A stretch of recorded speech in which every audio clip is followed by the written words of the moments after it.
Comment fonctionne la peur ? La peur est un état physiologique naturel, un signal d'alarme contre tout danger destiné à enclencher une réponse adaptative. La peur est faite pour nous sauver la vie. La peur peut être innée ou acquise. Il existe donc une mémoire de la peur et un encodage associatif des stimuli et de leur contexte. Il existe différentes peurs. La peur de la douleur, la peur des congénères agressifs et la peur des prédateurs. Nous allons nous pencher sur le circuit de cette dernière. Nous allons vous expliquer les mécanismes physiologiques de la peur, du stimulus à la réponse physique résultante, en passant par toutes sortes de réactions nerveuses. Nous allons nous intéresser plus précisément à la souris. Premièrement, cette petite souris va voir, entendre ou sentir quelque chose. Ce stimulus capté par les organes des sens fait d'abord escale dans le thalamus, passage obligé de tous les messages captés par les sens. Il y a deux manières d'analyser l'information à travers deux circuits. Un circuit court, rapide mais imprécis, et un circuit long, qui permet d'approfondir l'analyse du stimulus. Ces deux circuits différents se déroulent simultanément. Dans le circuit court, le thalamus transmet l'information sensorielle directement à l'amygdale. Dans le circuit long, le thalamus joue le rôle de garde-triage. Il transmet l'information sensorielle au cortex sensoriel approprié, le lobe visuel, le lobe auditif, etc. L'information y est évaluée et acquiert une signification. Elle passe au cortex associatif unimodal, qui envoie déjà une information sur l'objet en question à l'amygdale. Les signaux poursuivent leur route dans le cortex associatif polymodal, qui, lui, envoie des informations sur le concept lié à l'objet. L'hippocampe intervient également dans ce circuit. Le thalamus envoie des signaux à l'hippocampe. Celui-ci donnera un contexte lié à un souvenir venant de la mémoire explicite. Il va comparer le stimulus avec nos expériences passées. Toutes ces informations influent vers l'amygdale afin de l'informer et donc de déclencher une réponse appropriée. Comme pour la plupart des structures de notre cerveau, nous possédons deux amygdales, une dans chaque hémisphère.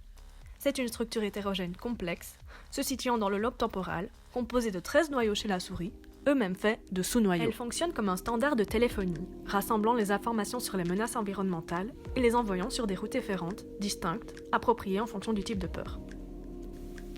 Elle est composée de 3 régions contenant différents noyaux. La région basolatérale est formée du noyau basomédial, basolatéral et latéral, tandis que la région centromédiale est composée du noyau central et du médial, ainsi que de la partie amygdaloïde de la base du noyau de la strie terminale. Et la région corticale est formée du noyau cortical. D'autres noyaux amygdaliens ont été identifiés, les noyaux intercalaires, l'aire antérieure de l'amygdale et l'aire amygdalo-hippocampique. Une récente hypothèse parle de l'amygdale étendue, mais nous n'allons pas nous étendre sur le sujet. L'amygdale coordonne différentes structures impliquées dans les réactions de la peur. Nous allons voir les différentes connexions efférentes de l'amygdale. Celle-ci a des connexions avec le noyau parabranchial du pont qui augmente les mouvements respiratoires, ainsi qu'avec la substance grise périaqueducale qui est impliquée dans le comportement de freezing et dans celui d'analyse de risque. L'amygdale a également des connexions avec l'hypothalamus latéral qui va réguler et coordonner le système nerveux autonome. Il est divisé en 2 composantes aux fonctions antagonistes, le système nerveux sympathique et le système nerveux parasympathique. Les fonctions du système nerveux sympathique permettent de préparer le corps à l'action.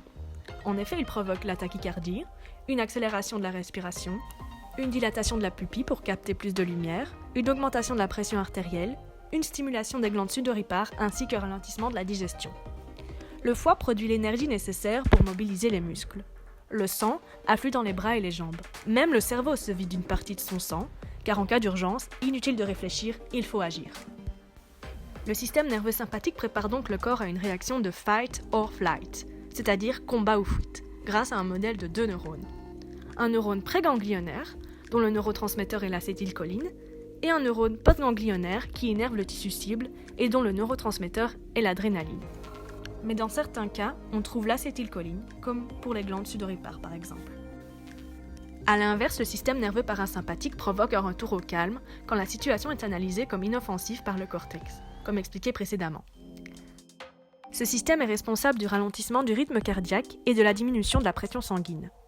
La digestion reprend et la pupille se contracte. L'objectif est la conservation et la reconstitution des stocks énergétiques.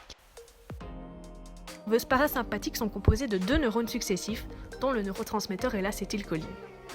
Anatomiquement parlant, les ganglions parasympathiques sont situés à proximité de l'organe cible. L'amygdale a également des connexions avec le noyau paraventriculaire de l'hypothalamus, qui contient des noyaux parvocellulaires sécrétant du CRH. Cette hormone stimule l'hypophyse à produire de la CTH qui ira dans le flux sanguin. La CTH active les glandes surrénales qui vont sécréter des catécholamines et du cortisol. Le cortisol va maintenir le système nerveux opérationnel. Reprenons notre schéma de départ avec nos 2 circuits. La voie courte active le système nerveux sympathique et provoque la libération de catécholamines. Les catécholamines apportent un renfort hormonal à l'action du système nerveux sympathique en atteignant des zones non innervées. L'objectif est de préparer l'organisme au combat ou à la fuite. La voie longue mène à 2 options en fonction du degré de menace. Si la survie est menacée, alors le système nerveux sympathique est maintenu activé. Sinon, le système nerveux parasympathique prend le relais et ordonne un retour au calme, comme expliqué précédemment. Voyons voir les différents comportements que peut adopter la souris.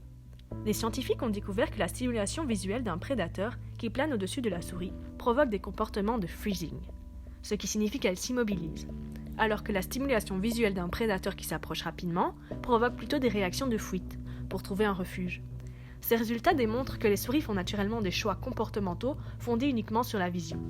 Chez les souris, c'est donc une preuve que la variation d'une seule modalité sensorielle est suffisante pour choisir entre des comportements opposés de freezing et de fuite. Le comportement de fuite peut également être déclenché pendant le comportement de freezing. Cela montre que les souris évaluent leur stratégie de défense et choisissent la plus optimale en tenant compte des facteurs tels que la trajectoire jusqu'à un potentiel refuge, la trajectoire du prédateur et sa vitesse. Le comportement de fuite n'est donc pas un simple réflexe. Si la fuite est impossible, la souris devra potentiellement combattre. Cette souris n'a plus peur de son prédateur. Est-ce que depuis le début on vous baratine ? Eh bien non, pas du tout. Elle est atteinte de toxoplasmose. C'est une maladie qui est provoquée par un petit protozoaire unicellulaire, parasite obligatoire intracellulaire, le Toxoplasma gondii. Il fait partie de la famille des Apicomplexa qui ont tous à l'extrémité apicale des organites uniques utilisés dans l'invasion des cellules. Le T. gondii forme des kystes au stade bradyzoïde dans le cerveau de la souris, la poussant à être mangée par son hôte définitif, un félidé. Il se reproduit de manière sexuée dans leur épithélium intestinal. Il est capable d'envahir n'importe quelle cellule eucaryote in vitro, y compris les cellules gliales et les neurones, avec une certaine préférence pour ceux-ci. Sa machinerie d'invasion est contenue dans des organites sécrétoires de protéines manipulatrices de la cellule hôte, les micronèmes et les rhoptries. Ces protéines ne nécessitent aucun récepteur spécifique sur la membrane hôte, d'où son incroyable capacité d'invasion. Lors de son entrée, il s'entoure de la membrane plasmique de l'hôte pour former la vacuole parasitophore. C'est son lieu de reproduction asexuée. Après son entrée, il est entouré de protéines, les ROPS, Rhoptry Derivated Proteins, et les GRAS, granules denses. Elles ont la capacité de changer les signaux et l'expression de la cellule hôte. Ce parasite envahit le cerveau de l'hôte via la vascularisation. Les cellules endothéliales des capillaires sanguins étant liées par des tight junctions, il doit avoir un mécanisme pour les traverser. Jusqu'à présent, 3 hypothèses ont été proposées: l'entrée paracellulaire, l'entrée transcellulaire et l'entrée via le système immunitaire. Ce pic-assiette affecte donc le comportement des souris face aux prédateurs grâce à une inhibition des réactions face aux stimuli olfactifs innés ou en inhibant complètement les voies de la peur des prédateurs. Comment fait-il ? Des théories ont été avancées sur l'inflammation due aux kystes formés au niveau des neurones ainsi que sur les changements des circuits neuronaux et de la concentration d'hormones induits.